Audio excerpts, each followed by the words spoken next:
welcome back to our Florida podcast. I'm your host, May, and every other Monday, I share about Florida's unique wildlife and ecosystems or current events impacting Florida wildlife. I'm Kaylee. On the opposite Mondays of Megan, I share cool stories from Florida's history, whether it's about specific places or specific people, anyone that's, called to stay home before we did. All right. So in our last episode, Kaylee did a fantastic job discussing LGBTQ history within Florida. And honestly, if you aren't familiar with LGBTQ, definitely give the episode a listen. You will learn a great deal. I, at the time, did not know too much and definitely have learned so much. And truthfully, it's a great community that deserves to be heard, and they face a lot throughout we specifically talk about through the history of Florida, but in general, it's a community that's faced a lot. And so definitely give that episode a listen. But without further ado, in this week's episode, I wanted to do something a little bit fun and quirky. Yay! I'm excited. So personally, I love a little a myth and a folklore occasionally. I think they're really fun. I'm also a very big person into a what if type of thing. What if dinosaurs didn't exist? I recently had that conversation with Kaylee, and Kaylee's like, yeah, no, they definitely did. And I was like, I don't know. Did they though? So I love a little myth, folklore, and to be a tad dramatic. So this week, we will venture deep into the mysterious, exotic heart of Florida, the Florida Everglades. Ooh, yay. Like some cryptids. I don't think it's quite what you think, but I think it's fun. I was going to say, you also enjoy throwing what ifs out there. I think just to make the people like myself in your life go, you don't act. What? No. Absolutely. I think they're great conversation starters, and also makes people stop and be like, you don't think that way, do you? Are you okay? It's fun. Actually, honestly, I'm going to give everyone a heads up. There are some interesting pronunciations of words in here, and so we're not going to come after me for them. I'm just going to roll through them the best I can, and I'll just make sure to type them up on the screen, and then you guys, anyone viewing can see it. For any listeners out there, so sorry, y'all. But for the last 200 years, reports from Floridians, tourists, and enthusiasts alike have whispered about an abnormally large human or ape-like creature spotted deep into the swamps of the Florida Everglades. Swamp Typically, ape. Stop, did you know? I've heard of I had no idea. Stories. No, I had never. Never. Really? Yeah, don't even say it. Don't even say it. Okay. Don't even say it. But no, this was completely new to me. Of course I knew the thing, but I didn't know that there was it was funny. I had no idea. So typically this creature is most often compared to Bigfoot, found in the northern sections of the United States and Canada. In Florida, we gave Bigfoot's cousin a unique name, Skunk Ape, or I'd like to make the comparison to Chewbacca because that's really what it is. But yeah, Kelly, no, I had no idea that Florida called it Skunk Ape. I knew Bigfoot, Sasquatch, no idea. That's right. I just said swamp ape, but yeah, skunk ape. Wait, did you say swamp ape? Did I say swamp ape? No, I said swamp ape. And then I was like, as soon as you said skunk ape, I was like, oh, right, that's what it is. Truly, though, I think both would work just fine. Yeah. Pretty interchangeable. The name skunk ape comes from its unique smell, similar to a skunk, if that's any big surprise by its name. But since the first cited recording in 1818, Floridians have described a large, hairy, ape-like creature stalking the swamps and cypress forests. Descriptions vary, but most agree it walks on two legs, stands around 6 to 7 feet tall, has reddish-brown dark hair, can weigh anywhere from 400 to 500 pounds, and of course, smells horrendously. The smell has been described as a mixture of wet dog, skunk, and rotting eggs. So, overall, sounds really cute. Those are kind of swamp smells, though. Yeah, I feel like that's kind of Florida.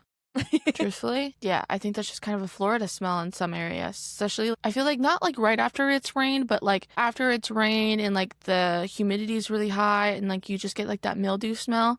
That's what I imagine, and that's kind of yeah. And you say the rotten eggs, the sulfur smell. How much of Florida groundwater smells like sulfur? Especially where we grew up in Mayaka. I know I was giving a tour. I was doing tours at Dakin Dairy for a little bit, and we'd have groups come through, and it's a dairy, so it smells terrible. And then it smells like a dairy. It smells like thousands of cows took a shit, took a really high protein diet shit, and then But there's an area on the tour where they're getting milked at the milking parlor, and they flush it out every like 30 minutes or so. I don't remember the exact time frame, but they flush it out with water, that way it stays clean. And everyone would be like barely getting used to the cow shit smell, and then we would release the water to wash it out, and everyone's like, what is that awful rotten egg smell? And I'm like, that's our groundwater here, what it smells like out here. So yeah, I do really associate that with like Florida water, Florida groundwater. Like, this is why exactly. this is why we give you water bottles instead of making you drink the water here. Right? So we've got skunk ape. Some call it the swamp Sasquatch. Makes sense too. Others believe it's a surviving species of an ancient primate, and for most, just another Florida tall tale. The Seminole and Miccosukee, yeah, there we go. The Miccosukee tribes have oral traditions of a creature called Esticapaki. How do you spell that? Esticapcaki. Okay. That's my best. I don't know. But that translates to tall man. Basically, a hairy, powerful being that lived in the remote swamps. Some believe this may have been the earliest version of the legend. So basically, it started with those two tribes, and that seems where it's kind of gotten started. In 1942, a man driving in Sewanee County claimed that one of these 400 to 500 pound creatures hitched a ride on the running board of his car for nearly a half mile before jumping off and sprinting into the woods.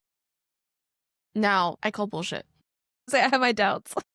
I have so many doubts. Like, I was just like, I literally in my script here, I was like, pause, in parentheses, let's talk about this, because this seems a little crazy. But yeah, for starters, if people are saying it's 400, 500 pounds, and it's only 6 to 7 feet tall, for starters, that is a hefty thing.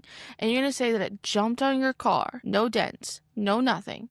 And yeah, so he drove with it for a half a mile. There's no other story to it. And I looked, and there was no other story besides that. And so I'm just like, what's the background of this guy? That's the only, like, Florida logic man I've come to. Yeah, exactly. Like, were you sane? Are you okay?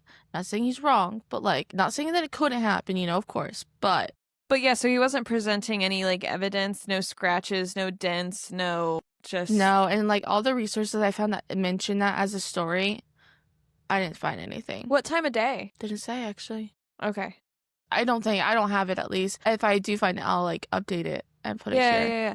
I'm just thinking, like, if it's, like, dark, you might hit something on the road and hear the thud that feels like, or, like, the car shifted or something. No, so and, like, maybe you could see something. There is a story about that where a guy was driving, like, on a highway, hit something really large, like, extremely large. But again, I'm like, if you hit something this big, I feel like there's going to be more consequences, I guess, basically. And so there's just a report that's saying that, like, in this area, they hit it, it ran off, but, like, for a couple days later, people reported seeing a giant limping figure. I guess police officers, like, tried to, like, go after it and, like, find it, and then, like, just basically in that area, there were reportings and sightings and stuff, which, again, there's just not really any hard evidence. Yeah. So none of it was, like, a really reliable, but all things that have happened, I guess. Man in 1942 says one hitched a ride on the running board, and he drove around for half a mile before jumping off and sprinting into the woods. Okay. Maybe the shortest Uber ride ever. I don't know. But it wasn't until the 1950s and 60s that the skunk ape hit the mainstream. Reports started popping up in South Florida newspapers. Ranchers, hunters, and state park rangers claimed they saw something big, something bipedal, moving through the wetlands. Sightings in Central Florida and around Alachua County and Marion County reported the skunk ape stalking families at their rural homes and peering into windows at night. In 1974, the legend exploded with numerous reports and sightings. On December 29, 2000, a woman anonymously sent 2 enclosed photos to the Sarasota Sheriff's Department. The letter included what the pictures asked, is someone missing an orangutan? The photo was taken at night and shows a tall, dark brown and black figure standing on two legs in a palmetto thicket in this woman's backyard. Clearly not an orangutan, she describes the awful smell that lasted for hours after the creature had left the area. The women signed off the letter with "God bless, I prefer to remain anonymous." The picture became famous as the Mayaka Skunk Ape photo, spelled Myakka, the trademark image for the skunk ape. Pulling this up. It's creepy, dude. I can't. Absolutely not. Okay, so I actually haven't seen this picture. No way, really? No, I hadn't seen that. And it's very creepy. It's extremely creepy. It very much does seem like a monkey-like face, though. It does. But the hair is not an orangutan, and it's very, very... It's also not the size of an orangutan. Not even a little. But it's like... It's that's weird. In 2000? Yeah, in 2000. Basically, they had like some fruit trees and her daughter had like left some fruit out on the porch. Basically, they just say that they had fruit being stolen off their porches every single night. And so that happened one night, and that's how she got those two pictures. Her husband decided that they'd mail it in. Her husband being like, oh, that's definitely like, is that an orangutan? So that's why she asked, is someone missing that orangutan? And, we described the picture, and I'll include the picture in the podcast recording for anyone viewing it. And it's unsettling. It's not an orangutan. It's unsettling. It's super unsettling. It's really weird. No, I think it could be like a Harley have done like costume partially.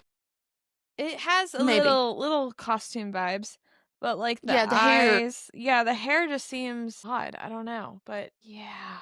Ooh. Yeah. Okay. I didn't like it. I also didn't realize that was Sarasota and that's my backyard-ish. Exactly. No, I didn't know that either, but that became like literally the trademark image too for it. So, and it's literally titled as the Mayaka. There has to be a Stop the Development, Save the Skunk Ape shirt, right? Oh gosh, there has to be. If not, we need to make a sticker. We do. That's so funny. We should look at that. That's so funny. Yeah. Okay. So how do you feel knowing that the skunk ape is potentially in your backyard? Yeah, I mean, I feel kind of like cryptids I'm pretty neutral on. I like hearing the stories, right? And I'm like, oh, okay, that's fun. I don't know. The picture is very weird.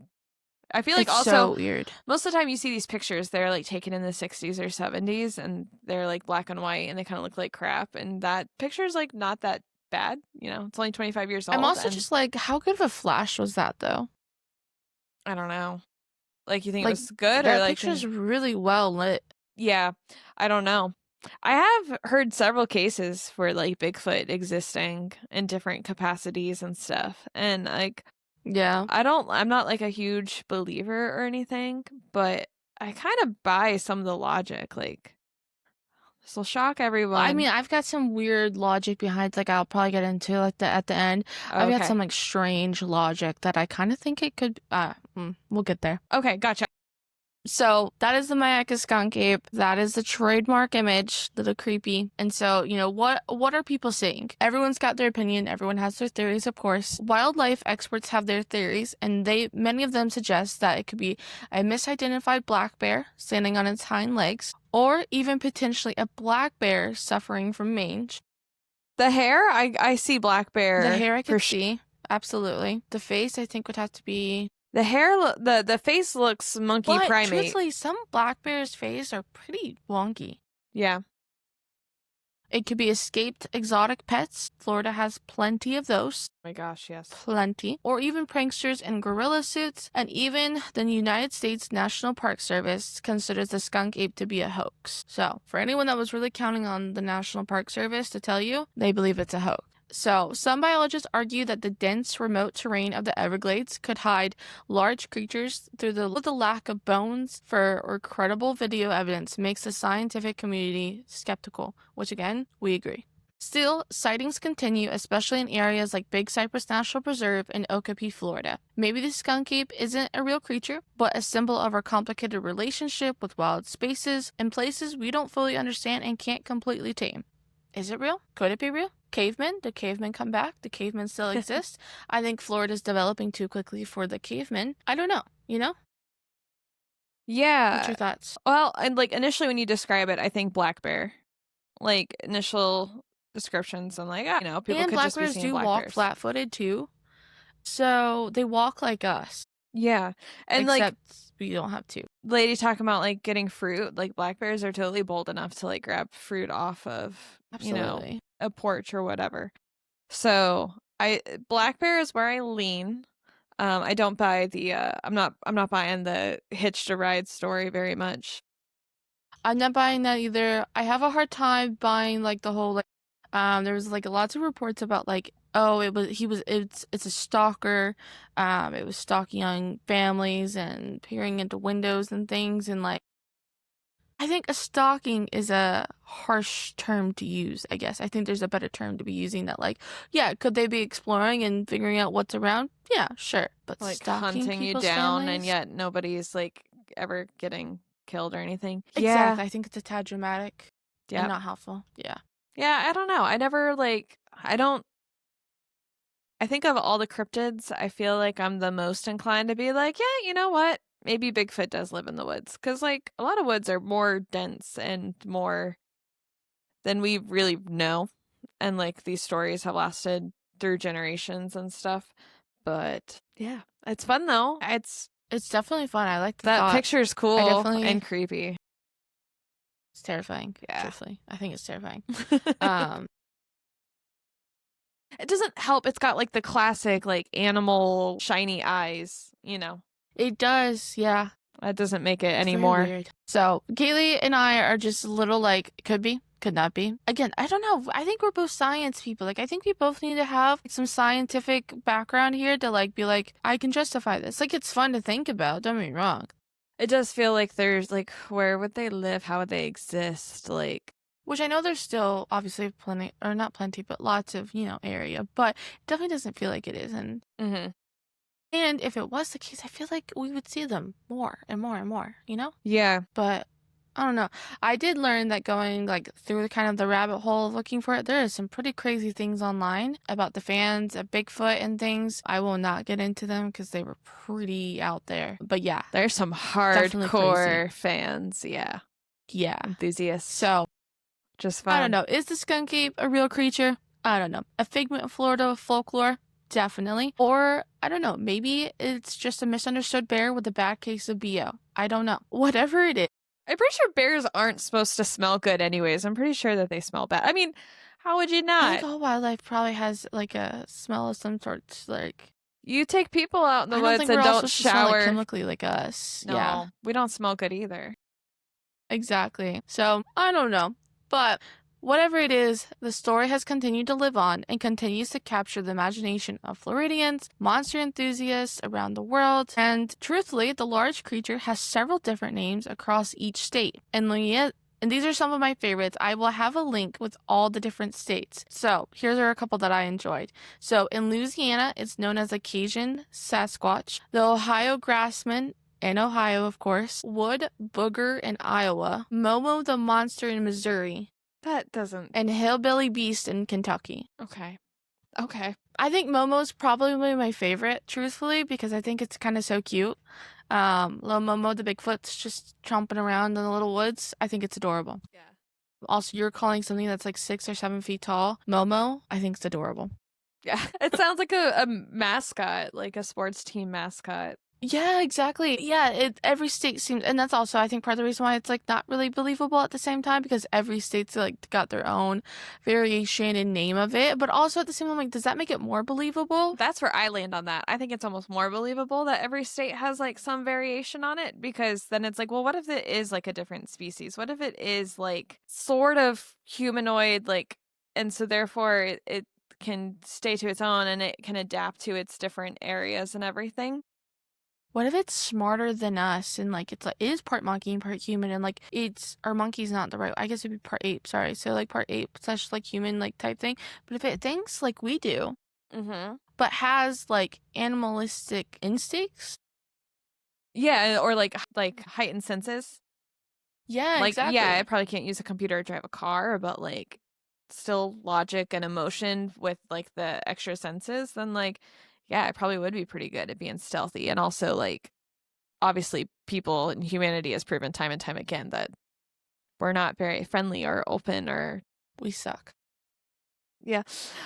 So like you stay away from that, and therefore that could explain why there's so few sightings and things. I don't know. I kind of buy that. Like I had heard it said before, someone listening to a podcast, Backpacker Radio, shout out, and they had an expert on there, or have to find it. I forget the guy's name. He was like big into survival stuff. And he's also gone on like rabbit hole of like, does Bigfoot exist, and going into all that. And they were like, yeah, but like, how can Bigfoot be here and then Bigfoot's also there? And he's like, it's not Santa Claus. It's not one Bigfoot. But what if That's all funny. these different communities, there's, this different species of really stealthy, really good senses? And I was like, I actually could be tempted to buy that one. All right. I could see that. That's theory. pretty neat. Send me that episode. I want to hear Okay. about that. Yeah, I'll have to find it. I listened to it on the AT. I'm here for that. I'm so here for that. You listen to that on the AT. That's insane, dude. You're insane. No. Also, Do you have a favorite name for the ones that I listed off? I mean, what was it? Cajun Sasquatch is a pretty good image. Yeah. I was just going to say my other Bigfoot recommendation is a cider called Local Legend by Schilling Cider out of Oregon or Washington. I forget which. And it's got Bigfoot on the can, and it's a really good cider. Is it sweet, or is it like I'm assuming it's not because you like it. It's like, it's not sweet. It's straight up apple, but it's not dry. It's like a semi-dry. Okay. You might actually like it. It's like, it's very juicy. Schilling's really good about making like really good, though. Juicy tasting ciders that really taste like fruit without being like I'm drinking a candle. Look at Kaylee go, bringing us recommendations on podcasts and ciders. Look at you go. You found my hobbies, guys. Yeah, I don't know. I want to believe that, like, I don't know. I guess I'm just not against believing that Bigfoot's a thing, but I'm also such a big, like, I'm not going to believe it until I see it. Yeah, I just think it's fun. I think they're fun stories. It's not going to keep me up at night. I like the idea of it. Yeah. Yeah. Also, somebody's got to stop the development, save the swamp ape. If not, we will. Let's freaking go. I wasn't gonna jump into merch yet. Yeah. Well, those were some of the names. Those are the names that I enjoyed. But it has like almost all the states listed. I don't think I saw anything for Hawaii. I don't remember if I saw anything for Alaska. But again, I'll have it linked. Definitely take a look at it. Decide, what variation of the Bigfoots out there that you like, or, share what you think. I don't know. We're curious. I'll have to send you this picture to put in there. I was just trying to look up if like anyone's made a shirt or a sticker. Is that a Bigfoot protesting? It's a panhandling essentially, and it's homeless with the S's backwards, sad face, due to development, something help. Anything helps. Homeless due to development, anything helps. Panhandling as Bigfoot. That. Really? These are We're reminders all of why Bigfoot. I enjoy Florida. When I'm like, oh my gosh, I really, I just really hate Florida, the development, the bugs, the heat, that's why. Florida man energy. Exactly. All right. Well, this concludes this week's episode. Thank you so much for listening to our Florida podcast. We hope you enjoyed this, and we would love to know your thoughts on Bigfoot. And if any listeners have any sightings, or if you're an enthusiast that have like crazy off-the-wall opinions, ideas, facts, anything, oh goodness, please share it. We would love. It might be something that we end up talking about on here potentially, depending on what it is. We're curious. We want to know. I would love to do bonus like listener write-in shows where you guys share your cool Florida stories, whether it's like hiking in a state park or like swamp ape stories, pictures. Like that would be so much fun. So yeah, let us know what you got. Share some of that. And I will be bringing next week's episode, which really ties into this one really well, surprisingly. I didn't know what you were doing. So talking about folklore, I'm going to be talking about the Weeki mermaids. Fun. Yeah. That's exciting. Well, everyone, leave a like, comment, or email us at Our Florida Podcast. That's OurFloridaPodcast@gmail.com. Until next time, happy exploring and be kind. Have a great day. Bye. Bye guys.